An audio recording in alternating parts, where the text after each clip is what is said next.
Hola, bienvenidos a Generando Fe. Estamos nuevamente desde esta ventana que se abre todos los miércoles para llegar hasta sus hogares en el país que usted se encuentre a través de Vida TV.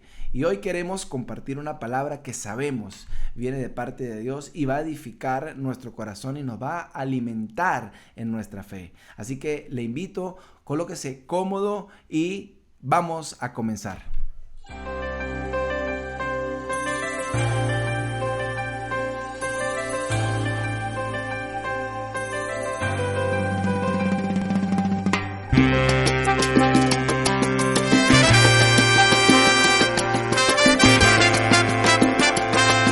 La palabra de Dios en el Evangelio de Mateo, capítulo 5, nos comienza hablando de un pasaje muy conocido, el Sermón del Monte, ¿verdad? En el capítulo 5, en el capítulo 6 y el capítulo 7 de este Evangelio, pues el Señor Jesús nos da una cátedra maravillosa de muchos aspectos en los cuales usted y yo debemos trabajar en nuestras vidas, debemos tener en cuenta. ¿Pero para qué? No es solamente consejos que el Señor Jesús nos está dando, no es solamente que el Señor Jesús nos está enseñando de cómo debemos comportarnos o qué cosas no debemos hacer. Es maravilloso entender que Jesús no vino a decirnos qué es lo que no debemos hacer. O mejor dicho, usted y yo no podemos llegar a Dios pretendiendo que Él nos diga qué es lo que no debemos hacer. Por ejemplo, no te vistas de tal manera, no uses esto, no hables de tal manera, deja de hacer ciertas cosas. No, Dios no viene a decirnos ¿qué no debemos hacer? Dios viene a nuestras vidas a mostrarnos un camino nuevo. Él nos está invitando a caminar de una manera distinta. Recordemos aquel pasaje maravilloso cuando Jesús le dice a Nicodemo, tienes que nacer de nuevo, y este hombre no entiende y se le hace difícil entender. ¿Y cómo voy a entrar nuevamente yo siendo viejo al vientre de mi madre, etcétera? Y Jesús le dice, no, es necesario nacer de nuevo, pero ese nacer de nuevo en Cristo quiere decir camina por una senda nueva, camina por una vía distinta, una vía sin atajos, una vía que tal vez va a ser más angosta, como el mismo Señor nos lo advierte en su palabra, un camino angosto, pero que va a ser un camino que va a tener cierta dificultad en llegar, pero que va a traer una gran bendición, ¿verdad? A diferencia del camino ancho, de la puerta ancha, que es la del pecado, en la que se nos hace fácil hacer muchas cosas y llegar a hacer diferentes o nos colocan diferentes situaciones en las cuales nos alejan de Dios. Bueno, el Sermón del Monte lleva en sí mismo diversos rasgos que son importantes para lo que hoy quiero transmitir a su vida. Vamos a hablar de cómo ser buenos siervos de Dios, cómo ser siervos fieles del Señor, que logremos alcanzar esa gran recompensa de parte de Dios, que Dios nos diga, buen siervo fiel, en lo poco fuiste fiel, en lo mucho te pondré, entra en el gozo de tu Señor. Bueno, vamos a aprender a través de este pasaje cómo ser siervos fieles, siervos buenos, siervos en óptimas condiciones para servir al Rey de Reyes y Señor de Señores. El capítulo 5 del Evangelio de Mateo comienza diciendo en el versículo 1, viendo la multitud, subió al monte y se sentó, y se le acercaron sus discípulos, y él, abriendo su boca, les enseñaba diciendo, ¿no? Recuerden, el Señor está alrededor de él, una gran multitud, lo seguían miles de personas, él les enseñaba, pero la gente se quedaba con Jesús, querían quedarse a escuchar a Jesús. ¿Qué era lo que les llamaba la atención más de Jesús? Tal vez era por supuesto una elocuencia con la que él hablaba, la forma como él miraba con amor, con mucha ternura, con mucha compasión, ¿verdad? También era como él en algún momento lo dijo, bueno, ustedes me siguen porque yo les doy de comer. Bueno, había alrededor de Jesús, de la figura de Jesús, había un entorno multitudinario que siempre era un imán pues para las multitudes, y no era para menos, ¿verdad? Era el Señor, era Dios, pero la gente se quedaba admirada de las predicaciones y las enseñanzas de nuestro Señor Jesucristo, porque hablaba con autoridad. Hablaba con tal autoridad que él no había nadie que dudara de sus palabras, ¿verdad? En algún momento vemos a la misma multitud haciendo como una comparación. Dicen, pero es que ni los maestros ni los escribas de este tiempo nos hablan con tal autoridad como la que habla este hombre. O sea, Jesús transmitía una autoridad impresionante que hacía que cada palabra que él decía cobrara vida en el corazón de las personas, ¿sí? Entonces él les está enseñando a los discípulos y aquí quiero que usted abra su corazón, versículo 3, y comienza hablándonos de la bienaventuranza. Dice, bienaventurados los pobres en espíritu, porque de ellos es el reino de los cielos. Bienaventurados los que lloran, porque recibirán consolación. Bienaventurados los mansos, porque recibirán la tierra por heredad. Bienaventurados los que tienen hambre y sed de justicia, porque serán saciados. Bienaventurados los misericordiosos, porque alcanzarán misericordia. Bienaventurados los limpios de corazón, porque verán a Dios. Bienaventurados los pacificadores, porque serán llamados hijos de Dios. Bienaventurados los que padecen persecución por causa de la justicia, porque de ellos es el reino de los cielos. Bienaventurados seréis cuando por mi causa os insulten, os persigan y digan toda clase de mal contra vosotros mintiendo. Gozaos y alegraos, porque vuestra recompensa es grande en los cielos. Pues así persiguieron a los profetas que vinieron antes de vosotros. Entonces, bienaventurados los pobres en espíritu, porque de ellos es el reino de los cielos. Por supuesto, no vamos a ahondar en todas las bienaventuranzas el día de hoy, pero sí quisiera tocar aunque sea las 2 o 3 primeras bienaventuranzas hasta que el tiempo nos dé, ¿sí? Y ya continuaremos en la próxima entrega de Generando Fe. Pero en este pasaje, en este versículo específico, nos habla de los pobres en espíritu. Cuando escuchamos la palabra pobres, ¿qué se nos viene a la mente? Primero que nada, se nos viene tal vez escasez, se nos viene a la mente tal vez falta de recursos en algún medio, o carencia de cualquier cosa, ¿verdad? Los pobres de espíritu, cuando se manifiesta el Señor, o cuando Dios habla y requiere, dice, bienaventurados los pobres de espíritu, no se está refiriendo a una condición económica o a una condición, digamos, espiritual, de decadencia espiritual, sino que se está refiriendo a la humildad con la que usted y yo debemos servir al Señor.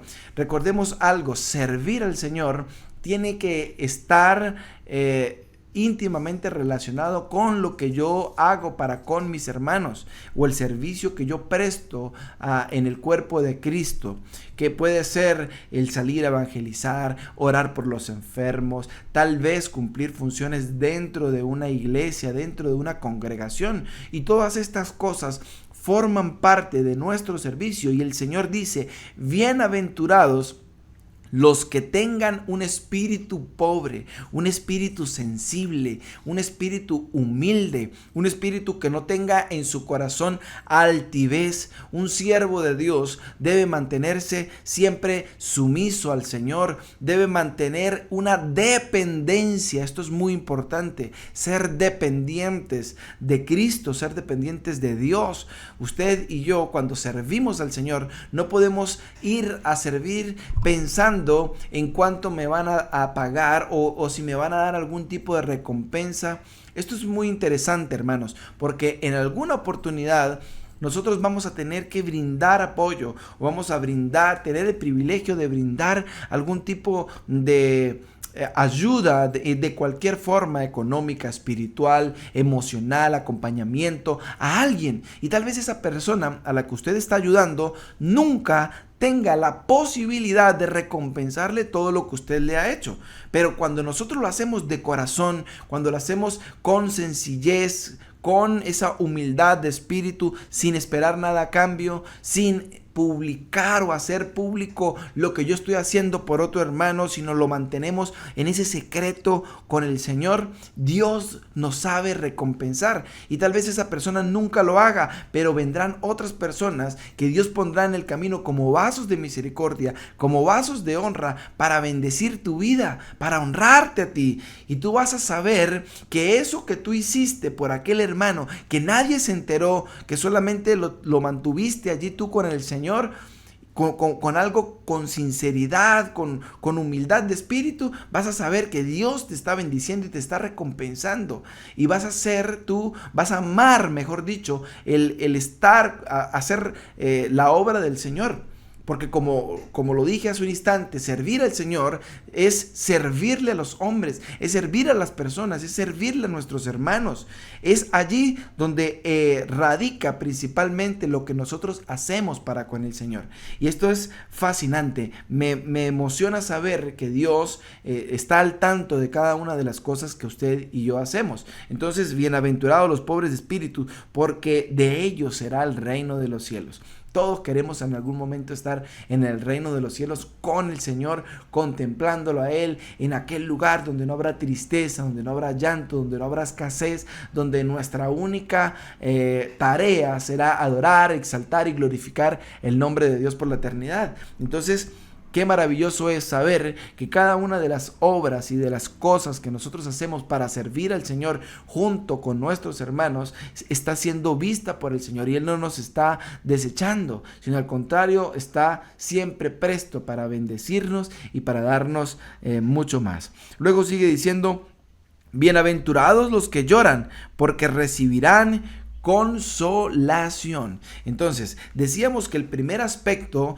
que lo vimos en la primera bienaventuranza era ser principalmente dependientes de Dios. Ahora aquí nos dice: bienaventurados los que lloran, ¿no? Y llorar, pues lo relacionamos con dolor, lo relacionamos con tristeza, tal vez lloramos de alegría en algún momento, pero por lo general el llanto nace de la manera más sincera en nuestro corazón cuando estamos pasando por un momento difícil.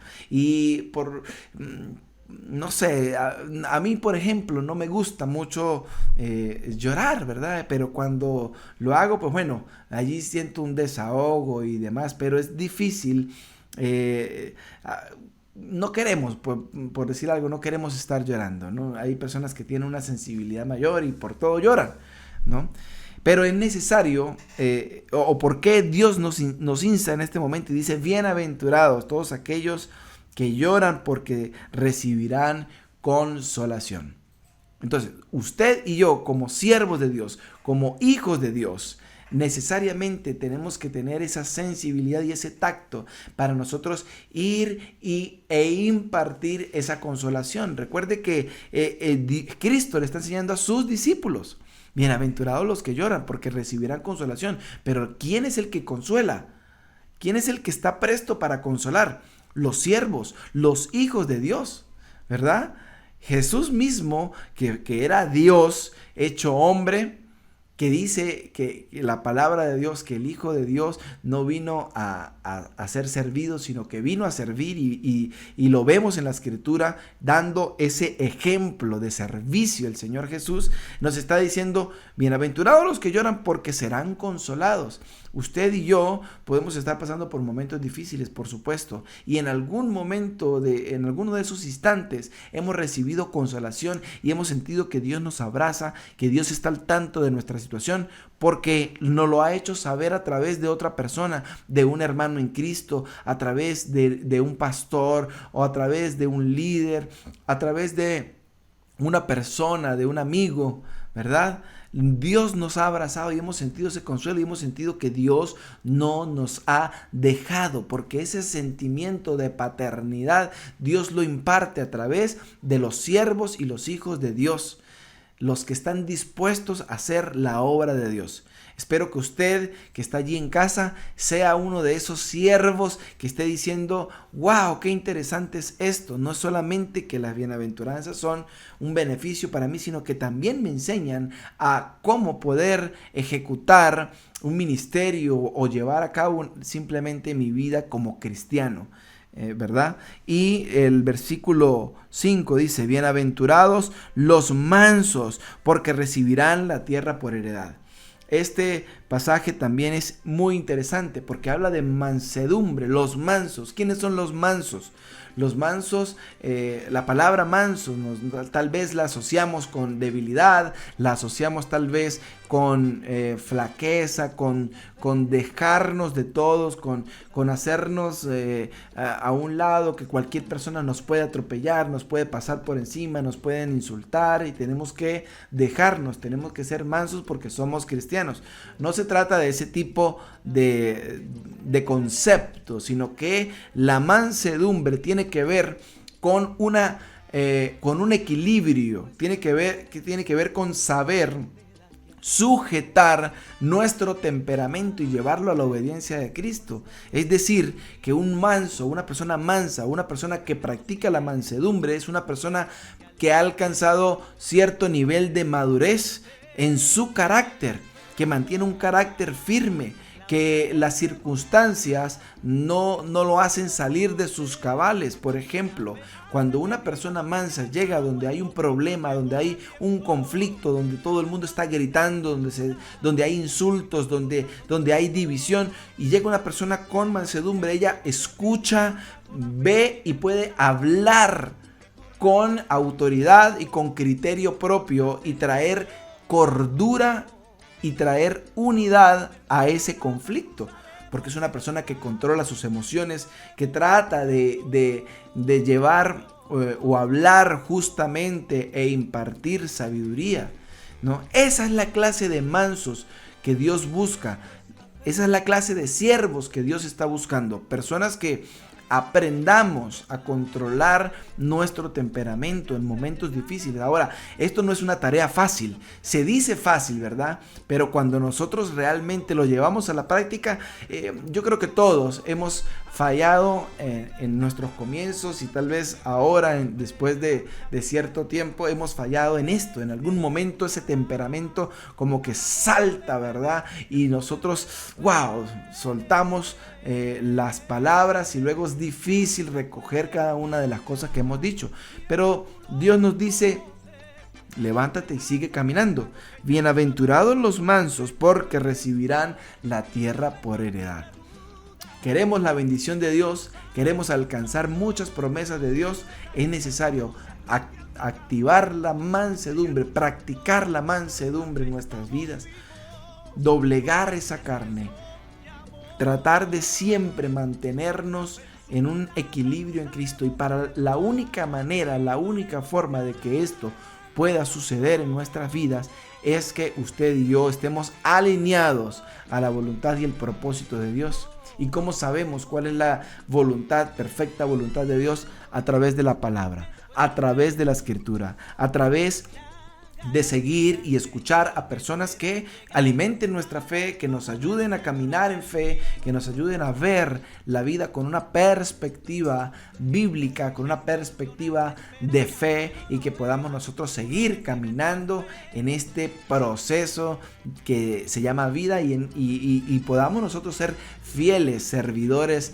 de Dios. Amén. De manera que vamos a tomar este inicio de las bienaventuranzas y continuaremos en un próximo programa. Espero que usted esté recibiendo y que por favor nos escriban allí en sus comentarios, en los comentarios, cómo le parece el tema, en qué podemos nosotros ayudarle, si hay algún motivo de oración. Estamos prestos desde Vida TV, no solamente Generando Fe, sino en este espacio de Vida TV estamos prestos para ayudarle en oración, para ayudarle en algún tipo de consejería. Hay un equipo que Dios ha puesto en este espacio para poder bendecir sus hogares, sus vidas, y con mucho amor y con mucho cariño y con mucho respeto estaremos para ustedes en cualquier instante. Gracias por estar siempre con nosotros, los bendecimos y la próxima semana continuamos en cómo ser siervos fieles, parte 2. Dios les bendiga. Sana a los enfermos y ordena tu casa. Así en mi fe, yo siempre seguiré.